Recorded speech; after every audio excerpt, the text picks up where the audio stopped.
ஏழாவது சங்கீதத்தில் 4வது வசனத்தை நம்ம வாசிக்க போகிறோம். சங்கீதம் 7வது சங்கீதம் 4வது வசனத்தை வாசிக்கலாமா? 7ஆம் சங்கீதம் 4வது வசனம். என்னோடே சமாதானமாய் இருந்தவனுக்கு நான் தீமை செய்ததும் காரணம் இல்லாமல் எனக்கு சத்துருவானவனை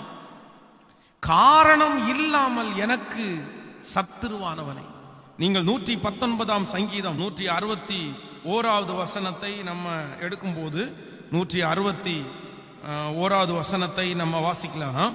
பிரபுக்கள் காரணம் இல்லாமல் என்னை துன்பப்படுத்தினார்கள், ஆனாலும் என் இருதயம் உமது வசனத்திற்கே பயப்படுகிறது.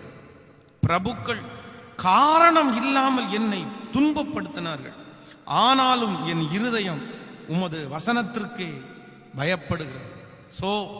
ஆண்டவருடைய பிள்ளைகளே, இந்த வசனத்திலே தேவனுடைய மனுஷன் சொல்லும் போது ரொம்ப அழகா இந்த 2 வசனத்திலையும் சொல்லுறாங்க. காரணமே இல்லாம எனக்கு சத்ருவா எழும்புறாங்க. காரணம் இல்லை, ஒரு காரணத்தோட ஒரு சத்ரு எழும்புனா பரவாயில்ல.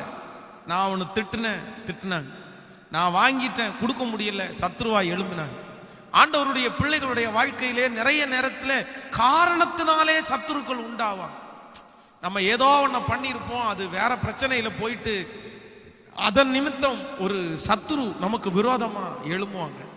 ஆனா சிலருடைய வாழ்க்கையில காரணமே இல்லாம, எந்த காரணமுமே இருக்காது, அவங்களுக்கு நம்ம ஒண்ணுமே செஞ்சிருக்க மாட்டோம், அவங்களுக்கு இத்தனைக்கும் நம்ம நல்லதான் நினைச்சிருப்போம், அவங்களுக்காக ஜெபம் பண்ணியிருப்போம், அவங்களுடைய ரட்சிப்பை இது பண்ணியிருப்போம், அவங்கள நேசிச்சிருப்போம். ஆனா கொஞ்ச நாட்களில் பார்த்தீங்க அப்படின்னா காரணமே இல்லாம அந்த சத்துருக்கள் எழும்பி நிற்பாங்க. இப்போ கூட இந்த உபவாச ஜெபத்தில் இருக்கிற உங்க வாழ்க்கையில கூட அப்படி யாருடைய வாழ்க்கையில இருக்கலாம். பாஸ்டர், நீங்க சொல்றது உண்மைதான் பாஸ்டர், காரணமே இல்லாம என்கிட்ட சண்டை போடுறாங்க, காரணமே இல்லாம என்னை பகைச்சிட்டாங்க, காரணமே இல்லாம என்னை வெறுத்துட்டாங்க. நான் நம்புறேன் இந்த வாழ்க்கை உங்களுக்கு மட்டும் இல்லை, பரிசுத்தவான்களுக்கு வந்திருக்குது. காரணம் இல்லாமல் ஆண்டவருடைய பிள்ளையே நீங்கள் பகைக்கப்படுவீர்களே ஆனால், நீங்கள் வெறுக்கப்படுவீர்களே ஆனால், ஆண்டவர் அந்த காரியத்தை உங்களுக்கு அப்படியே அனுமதிச்சிருக்கிறார். காரணம் இல்லாமல் சத்துருக்கள் உங்களுக்கு விரோதமாய் எழும்பும் போது ஆண்டவருடைய பிள்ளைகள் கவலைப்பட வேண்டிய அவசியமே இல்லை, நீங்க வருத்தப்பட வேண்டிய அவசியம் இல்லை. ஆண்டவராகிய இயேசு கிறிஸ்துவை குறித்து வேதம் சொல்லுகிறது, அவருக்கு காரணத்தோட சத்துருக்கள் எழும்பலங்க. அவர் இந்த பூமியில இருக்கும் போது நன்மை செய்கிறவராகவே சுற்றி திரிந்தார், யாருக்குமே துரோகம் பண்ணல, யாருக்கு விரோதமா எழும்பல்ல, பார்க்கிற ஜனங்களுக்காக மனது உருகினார், மனது இறங்கினார், அற்புதத்தை செய்தார். கால் இல்லாதவங்களுக்கு கால் கொடுத்தார், கண்ணு இல்லாதவங்களுக்கு கண்ணு கொடுத்தார். ஆனா எத்தனையோ அற்புதத்தை செஞ்சதுக்கு அப்புறமும் காரணமே இல்லாம அவரை கொண்டு போய் நிக்க வைக்கிறாங்க. சரி, இவர் மேல என்ன குற்றம் சுமத்துறீங்கன்னு கேட்டா அவங்களுக்கு நிறைய பேருக்கு குற்றம் சுமத்துறதுக்கு ஒண்ணுமே இல்லாததுனால சும்மா போய் வேண்டாதது, அது சும்மா சாதாரணமானதை சொல்லி இந்த மாதிரிலாம் சொல்லிட்டு தெரிஞ்சாரு அப்படின்னு. ஆனா அங்க இருக்கிற அந்த தலைவனே சொல்லும் போது சொல்லுகிறான், இவர் மேல, இந்த நீதிமான் மேல, இந்த மனுஷன் மேல ஒரு குற்றத்தை நான் காணல. ஆனா இயேசுநாதருக்கு சத்துருக்கள் எழும்பினாரானா? கண்டிப்பா எழும்பினார். தேவனுக்காக பயன்பட போகிற பாத்திரம், தேவனுக்காக அநேக ஜனங்களுக்கு முன்பாக நிற்க வேண்டிய நீங்கள், நிறைய பேருடைய காயங்களை ஆற்ற வேண்டிய நீங்கள், கண்டிப்பா ஆண்டவர் உங்களை எந்த பாதையில நடத்துவாருன்னா, நீங்க செய்யாத குற்றத்திற்கு, நீங்க பண்ணாத காரியத்திற்கு உங்களை சத்துருவாய் கொண்டு நிறுத்துவாங்க. ஆனா ஆண்டவருடைய பிள்ளைகள் பயப்பட வேண்டாம், அவங்க ஒன்றும் செய்ய முடியாது, அது ரொம்ப நாள் அது உங்களை பாதிக்காது, அவங்க உங்களை மேற்கொள்ளவே முடியாது. இந்த ஜெபத்தில் இருக்கிற யாராவது அப்படி இருப்பீங்கன்னா நீங்க தைரியப்படுங்க, இது எல்லாருடைய வாழ்க்கையிலும் வந்ததுதான்.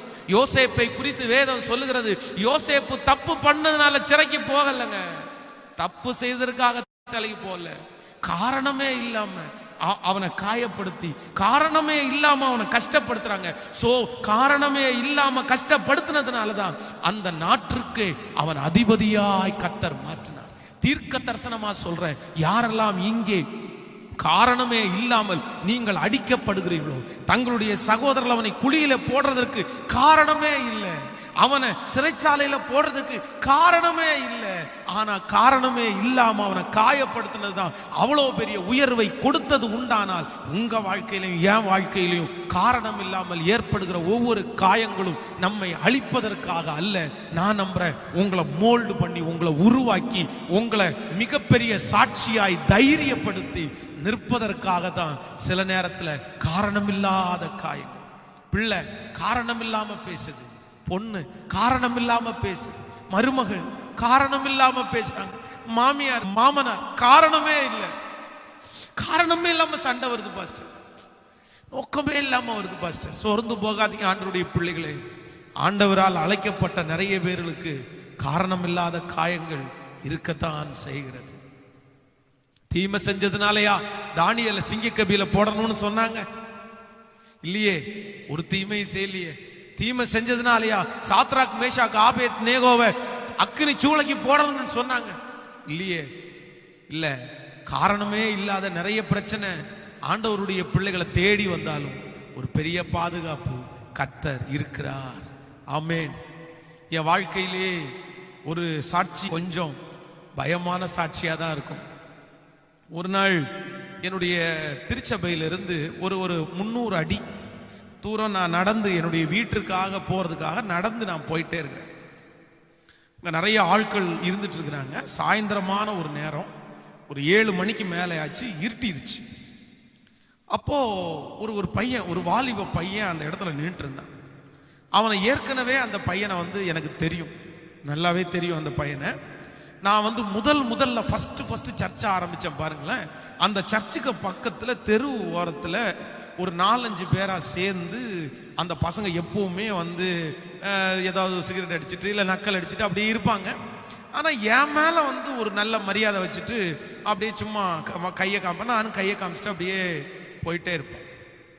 திடீரென்று அதுல ஒரு பையன் ஒரு கிறிஸ்தவ பொண்ணு, அவங்க நம்ம திருச்சபையை சேர்ந்தவள இல்லை, இன்னொரு திருச்சபை போயிட்டு இருக்கவங்க. அதுல ஒரு பொண்ணை எப்படி அவன் கைக்குள்ள போட்டானே தெரில.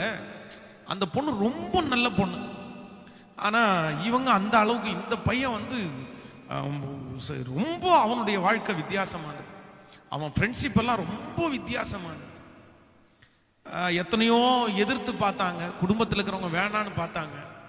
ஆனா கண்டிப்பா கல்யாணம் பண்ணிக்குவேன்னு சொல்லி இந்த பொண்ணும் சொல்லிட்டாங்க. அவனும் தம்பி ரொம்ப பிரச்சனை பண்ணதுனால கடைசியில் அவங்க 2 பேரும் அம்மா அப்பாவுக்கு தெரியாமலே கல்யாணம் பண்ணிட்டாங்க. கல்யாணம் பண்ணிட்டு பார்த்தா தான் தெரியுது, நைட்டு 12 மணிக்கெல்லாம் கூடுவாங்க. 12 மணிக்கெல்லாம் இவன் எந்திரிச்சு போய் சண்டை போட்டுட்டு பிரச்சனை பண்ணிட்டு வர்றது. அதுக்கப்புறம் தலைமாட்டில் பார்த்தீங்க அப்படின்னா நல்ல டவலுக்குள்ள இந்த கல் இருக்கு பாருங்களேன், ரோட்ல மெட்டல், அந்த மெட்டலை எடுத்து கட்டி கட்டில் கடிக்கல வச்சுட்டு நைட்டு தூக்கிட்டு போறது. இந்த மாதிரி ரொம்ப எல்லாம் பண்ணிட்டேன்னு தெரில. அந்த புள்ள எல்லாத்தையும் பார்த்துட்டு இனி வாழ மாட்டேன்னு அவங்க 2 பேருக்குள்ளேயும் ஒரு பயங்கரமான பிரச்சனை பிரிஞ்சிட்டாங்க. அதுக்கப்புறமும் சரி, எத்தனையோ பேர் கவுன்சிலிங் கொடுத்துருக்குறாங்க, இல்லை வேணாம் நீங்க போய் வாழ்ந்துருங்கன்னு சொன்னதுக்கு அப்புறமும் அதுக்கப்புறம் சரியாகலை. ஆனா இந்த பொண்ணு அவனை ரொம்ப நேர்வழியில நடத்தி அவன் மேல பாசம் காமிச்சு நிறைய செஞ்சிருக்கு. திடீர்னு ரோட்ல பார்க்கும்போது என்னை பார்த்துட்டு ஃபாதர் அப்படின்னா என்ன அப்படின்னு கேட்டேன்.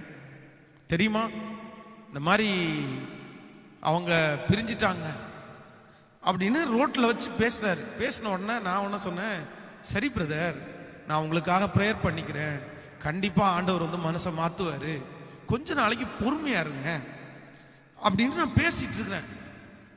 பேசிட்டு இருந்தோன்னா என்ன நினைச்சானே தெரில, ஏதாவது சாப்பிட்டு இருந்தானா என்னன்னே தெரில. திடீர்னு எங்கிட்ட என்னுடைய பாக்கெட்ல பேனா இருந்துச்சு, இந்த பெண்ணு கொஞ்சம் கொடுக்குறீங்களா அப்படின்னு கேட்டான். நானும் சரி என்னமோ ஏதோ எழுத போறான்னு போல தெரியுது அப்படின்னு சொல்லிட்டு இந்த பெண்ணை எடுத்து அவன் கையில கொடுத்துட்டேன். இந்த பெண்ணை கையில வாங்கிட்டு கேப்பை திறந்துட்டு ஓங்கி ஒரே குத்திட்டான். கரெக்டா தொண்டையில குத்திட்டான். அந்த நிப்பு மட்டும் அப்படியே தொண்டைக்குள்ள இறங்கிருச்சு.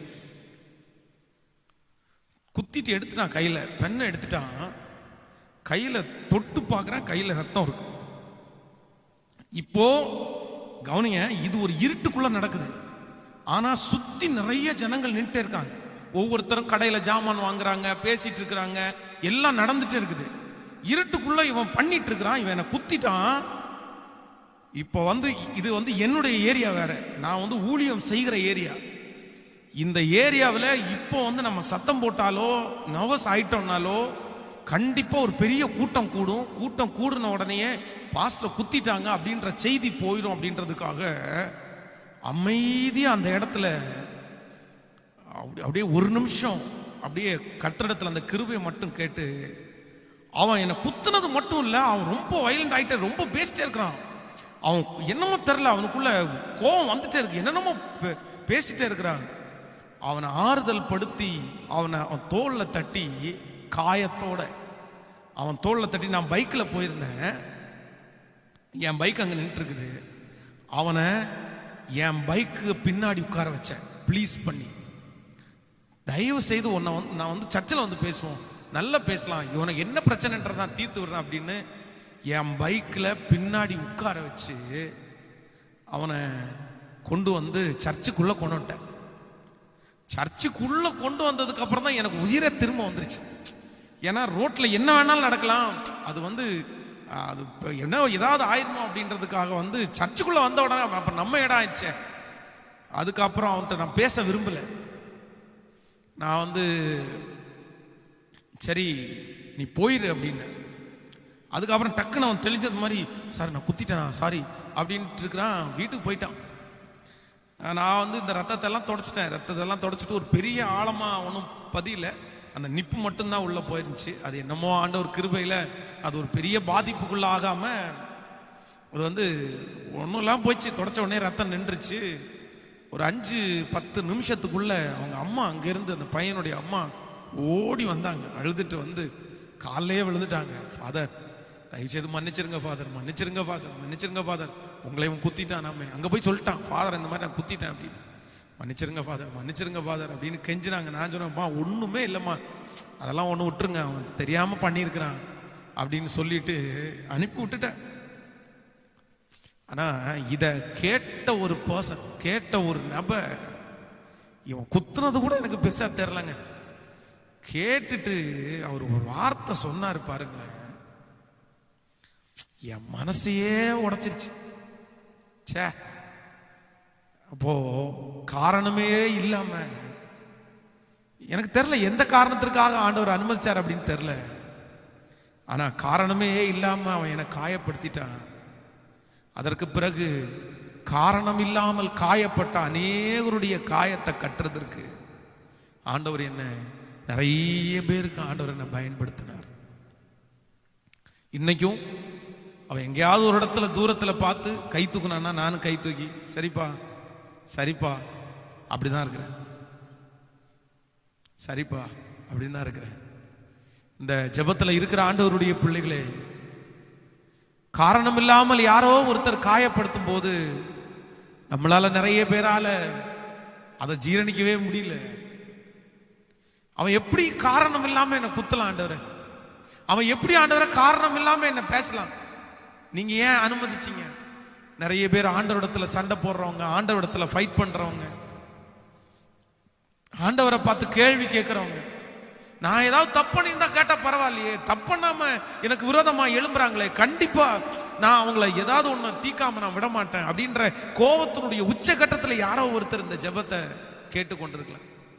என் பேர காரணமே இல்லாம ஏன் பார்த்து கெடுத்தாங்க, கர்த்தர் ஏன் அவங்கள விட்டு வச்சிருக்கிறார், கர்த்தர் அவங்கள அழிக்கணுமா, கர்த்தர் அவங்கள ஒன்றும் இல்லாம போகணும் அப்படின்ற குமுறல்கள் உங்க இருதயத்துக்குள்ள எழும்பிட்டே இருக்கலாம். ஆனா ஆண்டவர் சொல்றாரு, மகளே மகனே, எனக்கும் இந்த உலகத்திலே தேவனுக்காக வைராக்கியமாய் வாழ்ந்த நிறைய பரிசுத்தவான்களுக்கும் காரணத்தோட காயங்கள் இல்லப்பா, காரணம் இல்லாம நிறைய காயங்கள் இருக்கதாங்க செய்து. ஆண்டவரை ஏன் அடிச்சாங்க, ஆண்டவரை ஏன் காரி துப்புனாங்க, ஆண்டவருடைய முதுகை ஏன் கிழிச்சாங்க, எதுக்கு அத்தனை காயம்? அவர் அப்படி என்ன செஞ்சிட்டாரு, அவர் அப்படி என்ன பண்ணிட்டாரு? அவருடைய சரீரம் முழுக்க இருந்த காயங்கள் காரணத்தோட இல்ல, காயங்கள் அல்ல, காரணமே இல்லாத காயங்கள் தான். ஆனா அந்த காரணம் இல்லாத காயம்தான். நம்ம பார்வைக்கு அது காரணமே இல்லாத காயமா தெரிஞ்சிருச்சு. ஆனா அந்த காயம்தான் தியாகத்தின் காயம். அந்த காயத்தினாலதான் நீங்களும் நானும் இன்னைக்கு இந்த பிரேயர்ல உட்கார்ந்து இருக்கிறோம். அந்த காயத்தினாலதான் நீங்களும் நானும் ரட்சிக்கப்பட்டிருக்கிறோம். அந்த காயம்தான் பரலோகத்துல நம்மளை பங்குள்ளவர்களாய் மாற்றி கொண்டிருக்கிறது. சோ இன்றைக்கு துக்கத்தோடு வேதனையோடு இருக்கிற ஒவ்வொருத்தரை பார்த்து ஆண்டவர் சொல்றாரு, காரணம் இல்லாமல் உன்னை பகைக்கிறார்களோ, காரணமே இல்லாம உன் பிள்ளைய வெறுக்கிறாங்களோ, காரணமே இல்லாம உனக்கு விரோதமா நிறைய பிரச்சனை வந்துச்சோ, சோர்ந்து போக வேண்டிய அவசியமே இல்லை. இந்த காரணம் இல்லாத ஒவ்வொரு காயங்களும் ஆண்டவராகிய இயேசு கிறிஸ்து ரட்சிக்கிறதற்கு நமக்கு மிகவும் முக்கியமானது போல உன் காரணம் இல்லாத காயங்கள் அநேகரை தட்டி எழுப்பும். உன் காரணம் இல்லாத காயங்கள் அநேகருடைய காயங்களை ஆற்றும். அந்த காரணம் இல்லாத காயங்கள் இன்றைக்கு எனக்கு ஊழியத்தில் ஒரு மிகப்பெரிய உதவியா மாறிடுச்சு. நான் நம்புறேன் இந்த ஊழியங்கள் வளர்றதுக்கு இதுவும் ஒரு விதத்துல காரணமா கூட இருக்கலாம். சோ ஆண்டவருடைய பிள்ளைகள் சோர்ந்து போக வேண்டிய அவசியமே இல்லை. ஏன் ஆண்டவரை பார்த்து அவன் ஏன் ஆண்டவரை எப்படி பண்ணா ஒரு கேள்வி கூட ஆண்டவரை பார்த்து கேட்கவே இல்லை. ஒரு கேள்வி கூட கேட்கவே இல்லை. பரவாயில்ல ஆண்டவரே, மிஷினரிகள் பரிசுத்தவான்கள் எத்தனையோ பேர் சுவிசேஷத்திற்காக அடி வாங்குறது சந்தோஷம். ஆனா காரணமே இல்லாம அடி வாங்குறது கஷ்டமா தான் இருந்துச்சு. ஆனாலும் சரி, அது கூட நம்மை உருவாக்குற ஒரு பெரிய சக்தியாய் கர்த்தர் மாற்றினார். ஹல்லேலூயா. எத்தனை பேர் ஆமோதிக்கிறீங்க? ஆமென்.